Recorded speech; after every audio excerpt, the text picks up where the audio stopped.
కలయికతో ఆ రోజు ఎన్నికల సమయంలో ఒక హామీ ఇచ్చారు. మీ భూమికి ఖచ్చితంగా మీ పేరు మీద పట్టా ఇబ్బందులు లేకుండా మేము అందిస్తామని ఒక హామీ ఆ రోజు చంద్రబాబు నాయుడు గారు ఇవ్వడం, ఈరోజు ఏదైతే మీ భూమికి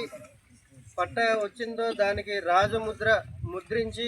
దానికి సంబంధించి మన తహసీల్దార్ గారు చెప్పినట్టు క్యూఆర్ కోడ్, ఈ క్యూఆర్ కోడ్ ఏదైతే ఉందో ఈ క్యూఆర్ కోడ్ మనం స్కాన్ చేస్తే మీకు సంబంధించిన డీటెయిల్స్ అన్నీ దీంట్లో డిస్ప్లే అవుతాయి. తద్వారా ఏంటంటే ఫ్యూచర్లో ఎప్పుడైనా కూడా మీ భూమికి సంబంధించిన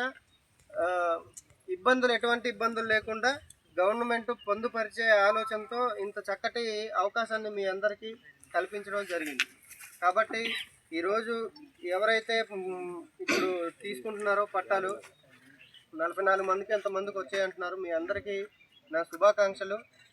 మీ ఇంకా ఎవరైనా ఇబ్బందులు ఉన్నా కూడా వాళ్ళు కూడా తహసీల్దార్ గారి దృష్టికి, అలాగే ఇక్కడ ఉన్న ప్రజాప్రతినిధుల దృష్టికి కూడా తీసుకొస్తే వాళ్ళకు కూడా ఇబ్బందులు లేకుండా కూటమి ప్రభుత్వం సహకారంతో మీ అందరికీ అందించే విధంగా మేమందరం కూడా మీ అందరికీ సహకరిస్తామని,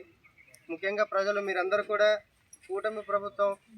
చేస్తున్నటువంటి అభివృద్ధి కార్యక్రమాలని మీరు దృష్టిలో పెట్టుకొని, మొన్న మీరు చూశారు మన బాబురావు వాళ్ళ ఊరు ఎలుగురాతి బంద్ అనుకుంటాను,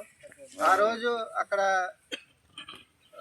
గౌరవ ఉప ముఖ్యమంత్రి గారు పవన్ కళ్యాణ్ గారు, అలాగే రాష్ట్ర ముఖ్యమంత్రి చంద్రబాబు నాయుడు గారి దగ్గర మా గ్రామానికి రోడ్డు లేదంటే ఇమ్మీడియట్గా 4 కోట్ల రూపాయలు శాంక్షన్స్ 3,90,000 ఎంతో బడ్జెట్తో రోడ్డు శాంక్షన్ చేసి ఈరోజు ఈ కూటమి ప్రభుత్వం యొక్క గొప్పతనాన్ని మన గిరిజన ప్రాంతానికి చూపించినటువంటి కూటమి ప్రభుత్వానికి మీరందరూ కూడా సహాయ సహకారాలు అందించాలని, రానున్న రోజుల్లో మన ప్రాంతానికి కావాల్సినటువంటి అభివృద్ధి కార్యక్రమాలు చేసుకోవడానికి మీరందరూ కూడా సహకరించాలని మనస్ఫూర్తిగా కోరుకుంటూ, ఇక్కడ వచ్చినటువంటి ప్రజలకి, ప్రజాప్రతినిధులకి, తహసీల్దార్ గారికి, డిప్యూటీ తహసీల్దార్ అనేక పత్రికా సోదరులందరికీ కూడా నమస్కారాలు తెలియజేస్తూ ముగిస్తున్నాను. Thank you very much.